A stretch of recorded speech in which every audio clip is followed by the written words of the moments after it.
Welcome back to the Forensics Detailing channel. Today we're going to be doing a practical detailing video looking at the 2-bucket wash method. And 10 years on Devil's Island ain't exactly the chicken's feet either, my greedy little yellow pimp. Ow! So it came to this, got there all too fast.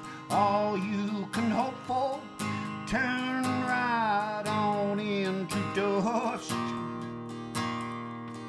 My sweet Lord, where I'm bound, won't you help me get my feet back on the ground?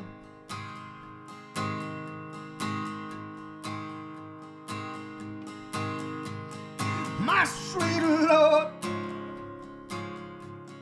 where I'm bound, won't you help me get my feet back on the ground? Okay guys, so today we're going to be explaining and walking through the forensic detailing 2-bucket wash method. So this is generally the method that I will follow when I have the time to do this for a normal weekly maintenance wash and I'm concerned about maintaining the finish on the car that I am washing. First up, I'm going to walk you through all the equipment you need.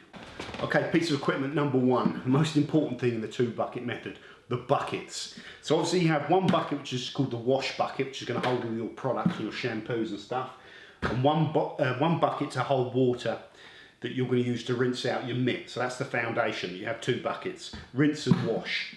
In those buckets you're going to be putting grit guards, and we'll talk about them a little bit later on. Your first big important dilemma is, do you go budget and buy the old cheap £1 B&Q buckets, you know, and they still hold water, you know, there's no holes in them or anything like that, they work. Do you go expensive and pay the money for these detailing buckets, and they are expensive, anywhere between £10 to £20 for a bucket, you know. Which one do you go? Or some people also go in the middle and go and buy 20-litre buckets from like Wickes or B&Qs that are for like mixing up plaster and stuff, which still do the job. The problem with those is that the size of the bucket doesn't always match what the grit guard is. So my recommendation on this channel is you bite the bullet, pay the money, and go and get 2 good, really quality buckets from a supplier that will also supply you the grit guards. And you can ask them about the fitment of the grit guards, because you don't want a tiny little grit guard in there rattling around. You want a good fitment. So I use the Dooka from Dooka.co.uk buckets for that reason, that they thought about the size of the grit guard in there. The price was good, and you could select 2 buckets and 2 grit guards, and there was a little deal when I bought them on. And they're not particularly cheap, but they're not particularly expensive. But it's a solid recommendation. So the Dooka wash buckets are the ones we use. Next product, grit guards, okay? So these grit guard things, you'll know what they are. They sit inside the bucket and they allow you to kind of wipe your mitt on them to release the dirt out of the bucket. That's the primary thing they do. They also say in the blurb that they trap dirt down at the bottom under these fins to keep it away from your mitt. Okay, they do a little bit, but not much. And the height of those fins is really small, so the dirt that's in the bottom, you're moving the mitt around really close to them.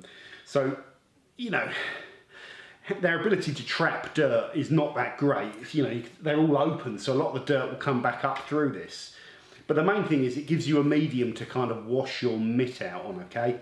Now, the most important thing about these grit guards is this. Essentially, there's a few other ones on the market that you might want to try out. I know chemical guys do a weird one with little sort of cones in it, and that might be interesting. But there's essentially 2 choices, and that is the main kind of grit guard, the patented grit guard. And the thing to note about this is it has, the fins are stuck on, so it is one piece of plastic that's pretty indestructible unless you go jumping on it, you know, you know, don't jump on it. And the alternative is this scratch shield, okay, so that's the trade name of the product, the scratch shield. My recommendation is you don't buy this scratch shield, as I talked about in the 1-bucket method. The main problem with this scratch shield is the fins are detachable, okay, which means you can change the size of the fin so it sort of wedges into the bucket and doesn't move around, which does kind of work and is an advantage. The Problem is, when this sits in the water and you move the mitt over it, these fins fall off, okay? And that is a major pain, and you kind of discover it straight away, and then these sit in the cupboard forever, never getting used. So I would personally avoid the scratch shields and make sure you get grit guards. Now ideally you want these grit guards to fit your bucket so they're not rattling around, okay? So if you look at this Dooka system, I'm saying the grit guard fits pretty nicely in here, okay? There's a tiny bit of play, you know, you don't want to be wedging it in, but it's about as good a fit as you're going to get. And that's one of the reasons I recommend these. They are expensive, but they basically are everything you want from a bucket and grit guard combo. One other really important thing with the grit guards, most people will put one grit guard in their wash bucket and one in their rinse bucket, okay? I don't do that. I put both my grit guards into the rinse bucket. And the reason being is when I go into that wash bucket, I'm going in there to get product, okay? I'm not going in there to rub my mitt and clean it on anything. And there shouldn't be much dirt in that wash bucket, okay? And I'm just going near the top to get suds and a little bit of the soapy water. When I go in here, I'm going in there to clean my mitt and rub it over the grit guard. If I've only got one grit guard in it, it's going to come up to about there, and I'm going to be pulling any dirt that's on the surface up into that mitt. If I've got two in there, then I'm further away from the dirt, so I can rub it with less risk, okay? These are only tiny things. You could wash your car without these grit guards if you're careful, okay? But they do help and they're worth having. So, but my recommendation is you put two in the rinse bucket only. With a 2-bucket method, when you're taking the time to get all these 2 buckets out, fill them up with water and lug them around and all that, which is one of the big pains in the gluteus with doing it, is you're going to be doing a pre-wash on your car, okay? So we've done a video on this channel called, you know, how to snow foam your car, which talks about snow foams. So if you don't know anything about pre-washing, go and have a watch of that video. But the 2 products I'm recommending that you potentially have and use for your pre-wash are the Bilt Hamber Autofoam, okay? And it's not foamy at all, it's like white snot, but it cleans really well, and that's why I recommend it. And the second one is Angelwax Cleanliness, which isn't a snow foam. It's a citrus pre-wash, but I just find these citrus pre-washes have a really good level of cleaning power. So especially in the summer months now, where the actual kind of panels on the car aren't covered so much in road film, but you still want to kind of be able to do your pre-wash, but hit the wheels quite heavily. I find these citrus pre-washes are a really good product, and the one I recommend on this channel, we featured it in the Angelwax video, is Angelwax Cleanliness, okay? So that's your 2 pre-washes. I load those pre-washes into the snow foam at the manufacturer's recommended dosage, apply them over the car, and let them dwell, and then rinse them off, and we'll talk about that a little bit later on. So as well as having your pre-washes, you're going to need your snow foam lance, and on this channel we recommend that you use the Italian PA snow foam lance. That's a little bit more expensive, but it's really solid. You know, it's going to last you a lifetime. You might have to clean out the gauzing in it once a year or something like that, but you know, they're so solid. Okay, the next piece of equipment, make sure you have some nice hog's hair brushes when you're shampooing a car. And I'll use a smaller hog's hair brush because typically the areas that I want to get into are like the little gaps between the panels and down in the kind of seals of all the glass and that. So those bigger brushes can be a bit kind of clumsy, you know, they're not ideal, they're better for wheels. So a small hog's hair brush.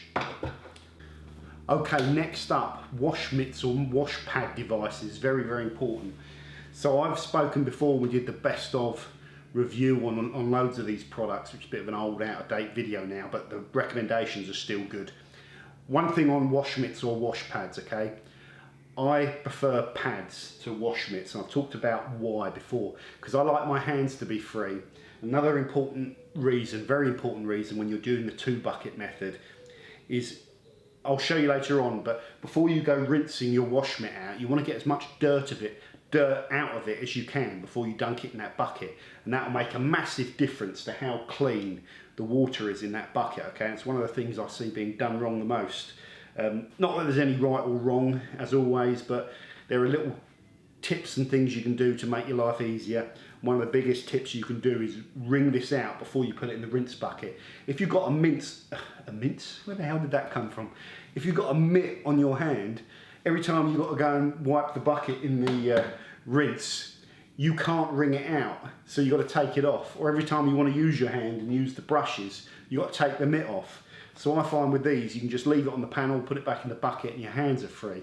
And also, it's the ideal surface for wiping over panels and cramming into the little areas. So pads are my recommendations. And I know some people will prefer a mitt for other reasons, but that's just the way I work. So that's my recommendation. My 3 favourite wash mediums, and they're all slightly different. First up, the Microfiber Madness incredipad, okay? I just like the format of this. If you go and watch my Microfiber Madness review, we feature all of their Incredi products. It's really nice quality, it will last. The microfiber surface, it's different to your microfiber cloths. It doesn't feel as grabby and absorbent as those other microfiber cloths. So I think it's a slightly higher polyester content, so it's more for shifting that dirt off the panels than sort of pulling that dirt into it where it then gets stuck. And the end result of that means that you can actually free the dirt out of this mitt really nicely. It's one of the things you notice. Some mitts, especially those noodles, once you get a line of dirt on them, you're rubbing them over the grit guard, they stay dirty because they're a more sort of standard microfiber, 80-20 or 70-30 format. This is slightly different, I think. Like I say, it's higher in polyester, and it just cleans itself really well. It's really safe on the panel. It's just a great wash pad. So that's the Microfiber Madness Incredimit. You can also sling it in the washing machine, and after the washing machine is spun, you don't even need to put this on the line. It's dry enough to go straight back into the drawer. So easy maintain, works great, durable, everything you want from a wash media for me without going crazy. The next one, the Adams wash pad, okay? This is a synthetic wool. So it means you can use it, and it's got, it's easy to use like the other one. It's a pad, it's slightly bigger, holds more product, is soft over the paintwork, can go in the machine afterwards and be washed. You can't tumble dry it, but again, if you spin it, it comes out close enough to bone dry, lasts for ages, and when it starts to mat up, you can give it a little brush out and get it back to kind of a new feel on it, that soft feel when you get them out of the box. So this is another wash pad that I recommend. I think it won the video I did back then, but my opinions are kind of moved, but I still love this wash pad. One thing it doesn't do quite as well as the incredipad is release dirt. So it will release the fine dirt if you ever get sort of mud in there and that. You'll see that will come out, but if it gets bits of leaves and grit in there, it tends to cling onto it a bit more, so you can't get it out and you find yourself picking them out. That's the only thing I probably don't like about it, but it's still a really, really nice pad. The next one I recommend, if you want to go full, like with the softest thing that you could put on your clear coat, the Dooka wash pad, and it's now called the Dooka Osha wash pad. It's very similar. They did a new version of it, so this is the latest version. Now generally I'm not a fan of lamb's wool because I find the mitts, they tend to go floppy, they stretch, the stitching can kind of break. They need to be looked after, rinsed out by hand and put up to hang out somewhere, and I'm so OCD, I don't like a dead animal hanging on my wall in my nice clean garage. I like to, when I've finished, get everything washed and cleaned and put away, and then I'm done. But this one, you can sling it in the washing machine if you want to. It's so thick and durable. Out of all the genuine lamb's wool products out there, this one actually kind of is as tough and robust as the non kind of synthetic, or microfiber products. So I like it for that reason. I also like it for how it just feels. It's the highest quality wash mitt or wash pad on the market. They're expensive, but if you're into detailing and you want to use lamb's wool, lots of people do. This is the best that's out there, the Dooka, okay? So that covers it all. So those are my 3 favourite. In this video, I'll be using the incredipad. I could have used any of them, but I've got to pick one, so that's the one I used. One other thing on wash media, talked about these bad boys in my other video, the old Chinese mitts, and I'll put a link to these Chinese mitts in the description. They used to be, when I first encountered these, they were about £1.15 each. Now they've gone up, and I think they're about £1.70, £2 each. So people obviously been buying them up, you know, for various reasons, mainly because they're good. I have some of these out whenever I'm washing my car, because if you've got dirty panels down the bottom sections or wherever, you know, some of those dirty bits at the bottom, when you go to clean those, you will effectively destroy your wash medium, and the sort of greasy dirt that you can put in it, you won't get out from rubbing over the bucket. So if you've got your main mitt, you want to kind of avoid using that for those jobs, because then you can't go back to the panels with them. So you can either avoid that by leaving those jobs right until the end, or typically, as those jobs can be, you know, on both sides of the car, etc.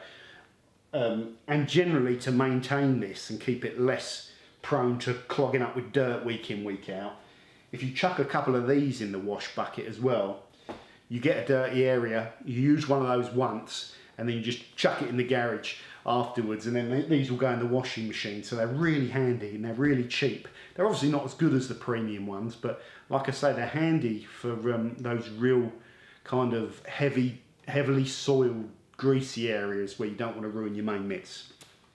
Okay, another really important thing, shampoos. And we've done quite a bit of shampoos on this channel. We've looked at a lot of shampoos. Most of them work, most of them are good. I tend to go for the ones that have got really high concentration levels, where you get a lot of foam from them, where you don't have to use a lot of the product, but you get a massive amount of suds coming off of them, and they seem to last as well. The two best highest concentration ones, or best being a bit of a subjective word, but the two that I recommend are the Bilt Hamber Autowash, which I love. It's unlike any other shampoo I've ever seen. You know, it's just like thin water, but it's so powerful with its cleaning, and it comes off the car so nice. That's why I recommend that one. And the other one, the one that doesn't get talked about nowhere near as much, is the Chem 1900 to 1 shampoo. Highly concentrated, great cleaning power, great lubrication, very, very cheap. Sometimes you can get 5 litres of this when they're doing the little deal on the Chem website. Sometimes you can pick up 5 litres of this concentrate for 20 quid or 21 quid when it's on offer. And the rest of the time it's cheap anyway, but so I always keep an eye out for that. I'm about to run out, so I'll be buying some more of this. It's great, it's a great shampoo. You know, you don't have to use these 2 shampoos. There's lots of other good ones on the market, but these are the 2 that I'm recommending. Next up, drying towels. So when you finish washing and you need to dry your car off. So again, in these summer months, where the biggest factor I'm finding with washing cars is that there is either sunshine out or your car has some heat stored in the panel, so the panel temperature in your car's up a little bit. And the higher that panel temperature, the quicker the water will dry out. So generally this time of year, I want to get the water off of my car as quickly as possible. Even if I move my car in the shade, if it's been out in the sunshine, the panels are warm, and I'll get a risk of either soap stains or water spotting. So right now, at this time of the year, I'm recommending these Chinese warp knit towels, okay? So the most famous 2 that you'll know of on the market, if you go and watch my drying towel video, is the Geon, I think it's called Silk Dryer, and the Fireball Twist, might be called the Black Fox drying towel. And I've mentioned before, Andy at Clean Your Ride does a good quality Korean one, which is exactly the same quality as the Geon and the Fireball one, but a little bit cheaper. So, you know, that's a good one as well. I'm lucky enough to have some double-sided Chinese one. It goes a little bit further when it's got 2 sides, okay? So with the single-siders, you can saturate the surface of one, although it will generally get around a car. You are just literally laying it on the panel, dragging it off, and it soaks up the water so quickly you don't have to put any pressure down. You can just matador it off. So I like these for speed. In the winter, when speed isn't an issue because the car panels are cool, I will probably use a fluffy drying towel, or even sometimes in summer if the sun's not out. So golden rule, if it's hot, I'll use the warp knit towels because they're faster. If it's cooler, I'll use the fluffy dense towels like the Silverback, like the Master of Fibres, like the Drinker, or the Professor Plush, all of which we've talked about on this channel. So there we go, that's drying towels covered. Okay, last up, when you've gone over your car with a drying towel, you've got most of the water off it, but not all of it. There may be some films, there'll be water in the sort of wing mirrors, there'll be water lurking around. Now, some people use air drying. If I'm doing a quick maintenance wash on my car, I generally don't air dry it, because by the time I've got the tool out and I've plugged it all in and ran it out there, and you know, you're chasing the water around with those air dryers a little bit, especially on the main panels. They're great for in the wheels and, like, you know, all the other bits where you can't really access with the towels, but they're not so good on the panels. So I'll go over the car very quickly with a towel, and then typically what I will do then is get a quick detailer spray, a nice quality buffing cloth, and I'll go over the car and I'll just, you know, spray the detail spray on the panels. If there's any water on there, it works well as a rinse aid. Then just buff that panel down to get it nice and dry and ultra shiny. In this video, I used the Angelwax QED because I wanted to add a bit of protection on top of the car when I was rinsing it as well. And that's one of the good qualities that this product has. There are so many good detailing sprays out there, and we've done detail sprays to death on this channel. You know, if you want to read up on detail sprays, have a look at the best detailing spray video and have a look at the PVD Megatest detail spray where we looked at about 70 of them. So you know, we've talked lots about that, but this is a good all-rounder, the Angelwax QED. So I'm using it, like I say, as a rinse aid, but to give me dry panels and put some protection down as well. And the buffing cloth we're using is the Eagle Edgeless. Okay, now I want to run through the steps of actually washing your car. So step one, get all the equipment you need ready and in place for you to use, okay? Don't go out there with your pressure washer and start washing the car and then realise you've got to come back and fill your buckets up and grab this and grab that. Get everything ready and get it all out there near the car. If you've got one of these trolleys, one of these comes in very handy for when you're doing detailing. I should have thought about that a bit better, shouldn't I? One of those trolleys comes in very handy. I'll do an overlay shot of the trolley. They're 25 quid on eBay. You get both your buckets on there.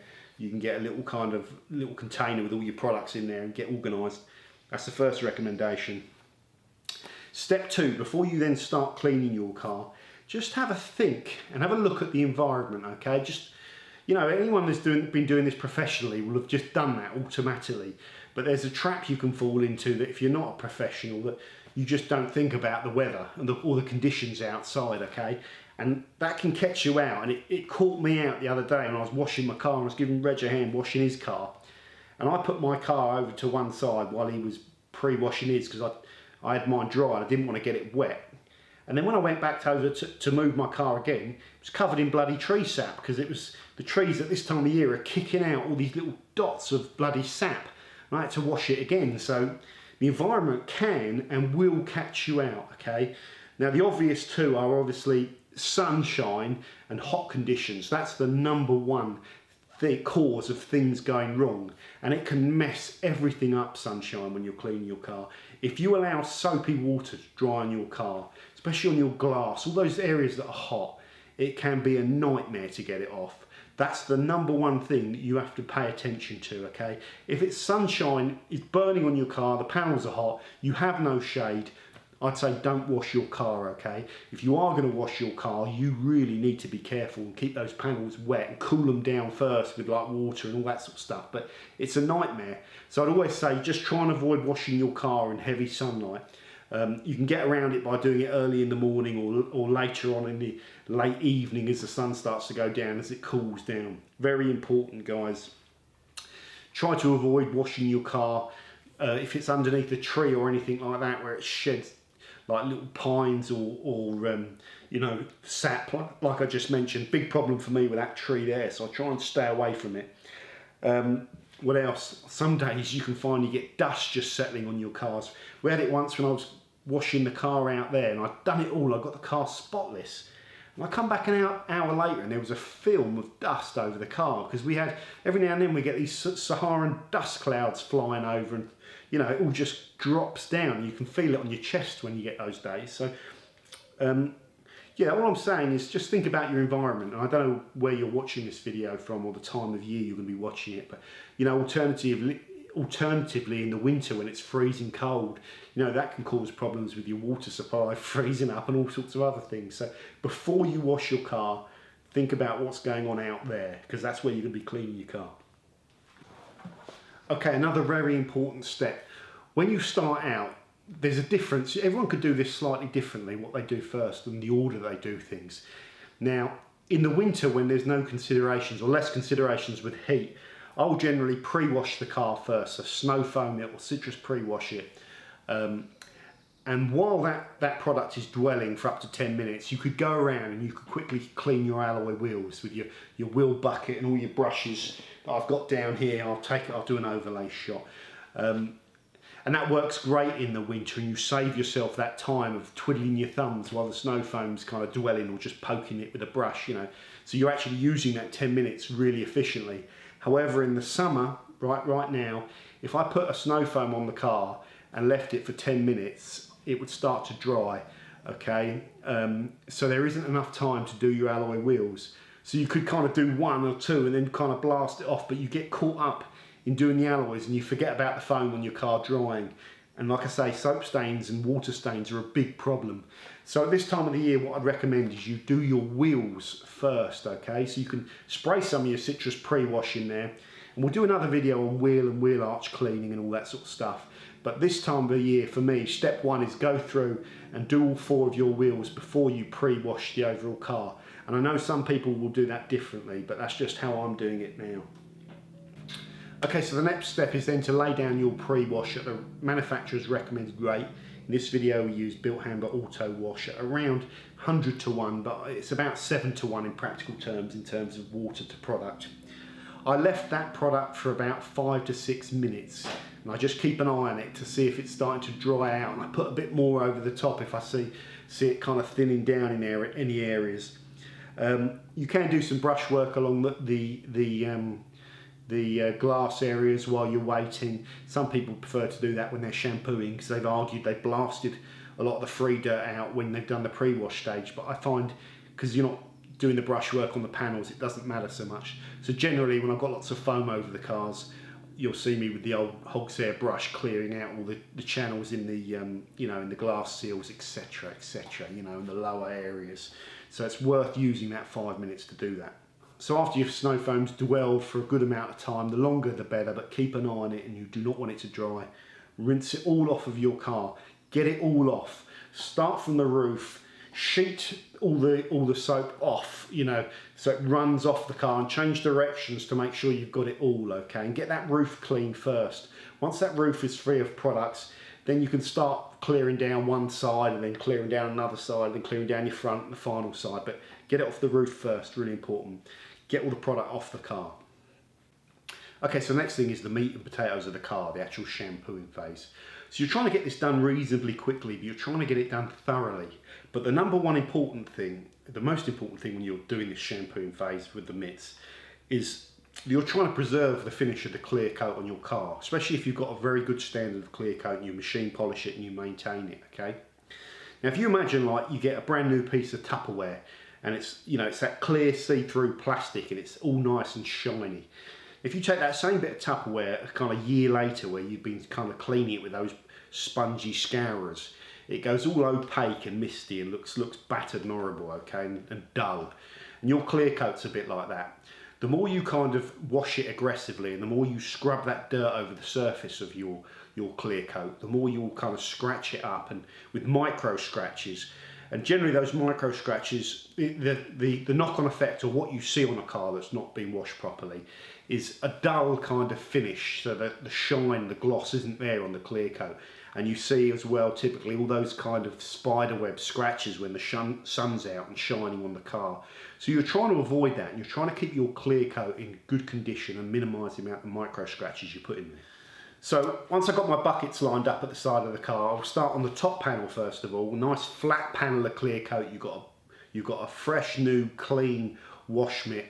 You load that wash mitt up with product and lots of suds. I like the suds to be there, okay? I don't like washing my car. I know we'll use different amounts, so I like to really get tons of suds, and I like the suds to be on the clear coat, and I like to be working those suds because they're all kind of slippery, you know.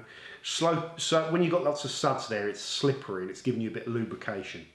So you place your mitt on the panel and just work with light pressure over the panels with a clean mitt, and all you are doing is you are just lifting off that dust, that dirt and debris onto the mitt, okay, as gently as you can. So that in practical terms, you know, without trying to overcomplicate cleaning a car, that's what we're doing here. But what you want to avoid doing is kind of placing that mitt without much lubrication or product on there and really putting lots of pressure and grinding that dirt around in circles. So clean mitt, load up your product, nice straight lines, low pressure, work your way over the whole top panel there of your car, or one half of it. Then you're going to be faced with, you know, typically on a saloon or a hatchback with your side of your car, your pillars, your glass. So then you do the same thing, you go over that with your mitt. When you're on the side of the car, that is a good time to get your brush. If you haven't already done it at the pre-wash phase, it's a good time to do it on the shampoo phase and get all of the dirt out of all of the little crevices around the window sill and all that sort of stuff.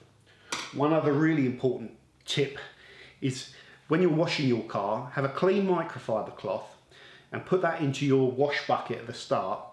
And then when you're doing that side of the car where all the door seals are and the window seals, use this microfiber and scrub the rubber window seals, and you will see thick layers of dirt coming off those rubbers. The dirt just sticks to that and builds up, okay? And a wash mitt it's not aggressive enough to take it off. So one of these microfiber cloths in the wash mitt, once you've used it, you will notice straight away it gets absolutely plastered in black grime that's not going to come off. So I've got, you know, it's all wet and damp, and I'm going to be able to use it for the whole car. So after I've used it that first time and it's no longer clean, I don't put it in the bucket, I just drape it over the side of the bucket. And then when I'm doing the other sections of the car, like the rear section, and I've got other rubber bits to clean, like the rear wiper blades or the front wiper blades, or the other side of the car, the rubber seals of the glass, I'll just grab the microfiber so I can really scrub at those particular areas.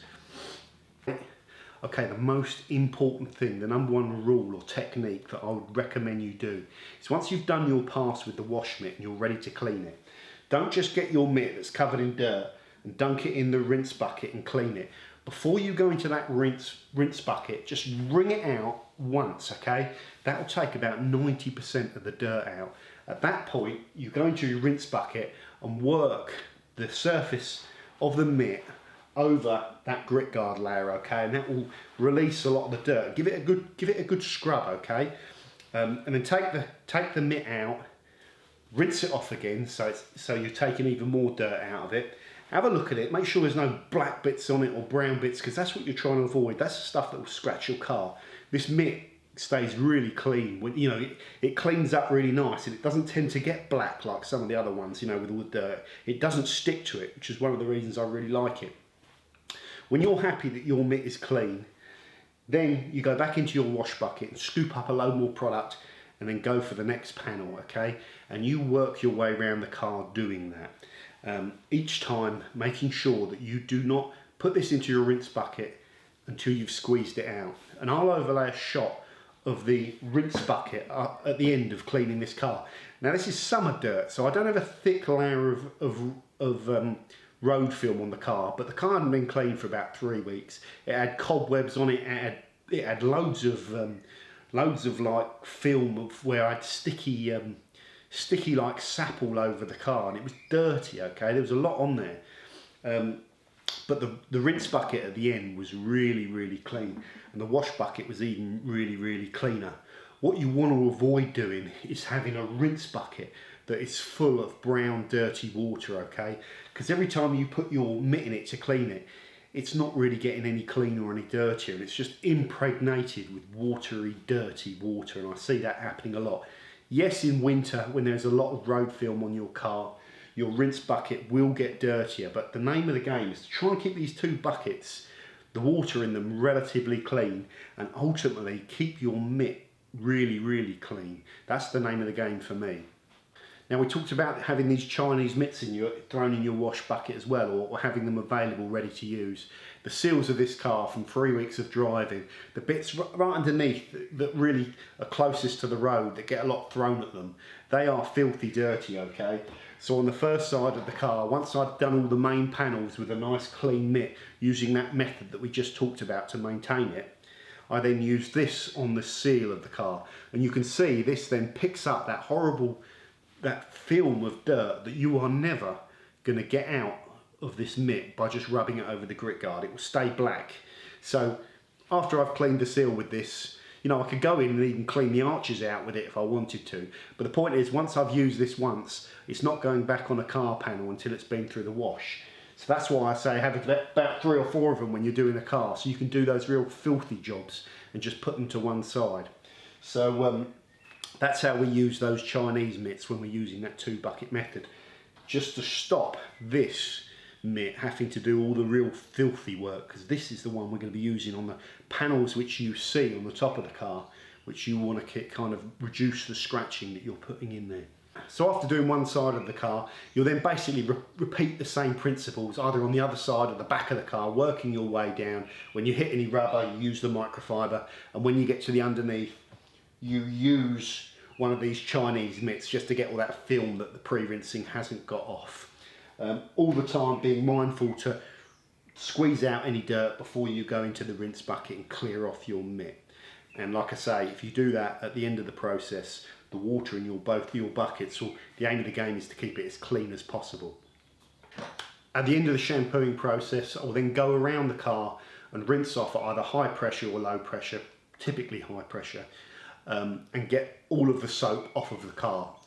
On a sunny day, if you notice any of your suds starting to dry when you're doing it and you can't make your way all the way around the car before it starts drying, rinse them off at that point. Don't allow them to dry, which is really important, and that will avoid sort of horrible soap and water spots later on. Next step, drying the car. Take your twist towel or your fluffy towel, whatever method you use. Start on the nice top panels. When your towel's bone dry, it's going to work best, so get the most out of it on those big panels. Dry it however you like, you know, pat it.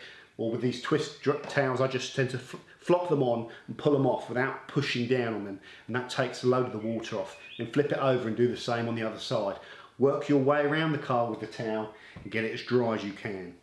Once you've finished that, get your detail spray and your Eagle Edgeless or your buffing cloth and go round and dry the panel again with a little bit of detailing spray just to give it a nice shine on the car when you finish your maintenance wash.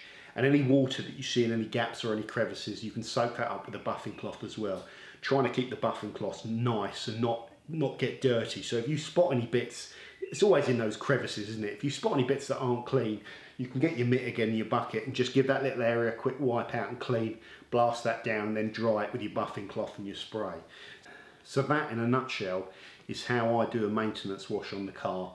Again, it's not rocket science, it's that balance between how quickly you do it, how heavy-handed, how aggressive you are to get all that dirt off, versus not being too cautious where you're taking like 2 hours to do a maintenance wash and going over each panel, you know, being paranoid.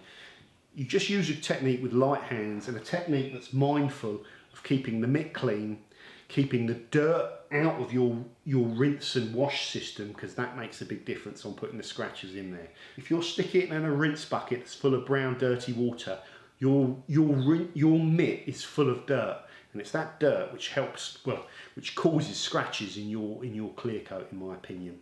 So using the wring out method that I talked about, making sure your rinse bucket is full to the brim with clear water with 2 grit guards, making sure you're using these good wash media are all really important, as well as your technique, applying light pressure and working just in kind of nice side to side motions rather than going round in circles and rubbing that dirt back on itself. So all these things will play a part in how well you can maintain your clear coat when you're doing your maintenance washes. So once the car's been cleaned and dried, you're at that final stage where if you haven't got time, you can end it there, but normally what you'd want to be doing then is probably, you're typically going to be applying protection. You know, you might be putting a wax on or a spray sealant at that point. After that, you might want to look to apply your rubber and vinyl dressings, or you could do that before you do the waxing, it's up to you. And then finally, your glass cleaning, so you can get any silicone off the glass that you put in when you're applying those dressings. That would be my recommendation. But once you've got it clean and dry, it's the fun bit then of detailing, where you can play around with all the products that give you protection and that sort of stuff. Okay guys, I hope you enjoyed that one. It's kind of a simple basic video, isn't it, washing your car, and we'll all do it slightly differently, and there'll be people out there that do it better than me, more thoroughly than me, and probably safer than me, but there might be a lot of people out there that do it, you know, quicker but more aggressively and put kind of damage into their clear coat. So the name of the game really with this video is providing some steps in this forensic 2-bucket wash method that I think will really help you. Okay guys, thank you very much for watching. In the comments of this video, if you could give me a quick rundown or summary of your approach to how you wash it. I'm sure this, you know, I've done this video quite quickly. I'm sure there's some things I've missed that might be quite important. So let me know if I have. Let me know what you do. Let me know if there's anything here you don't like. I still like to get my maintenance wash done quite quickly, you know, with this method, but it does slow you down, the sort of preparation and all the sort of filling up of the buckets and everything. But overall, it's a good, safe method. Thank you very much for tuning into the channel, guys, and I'll see you soon shortly for more detailing videos. Bye now.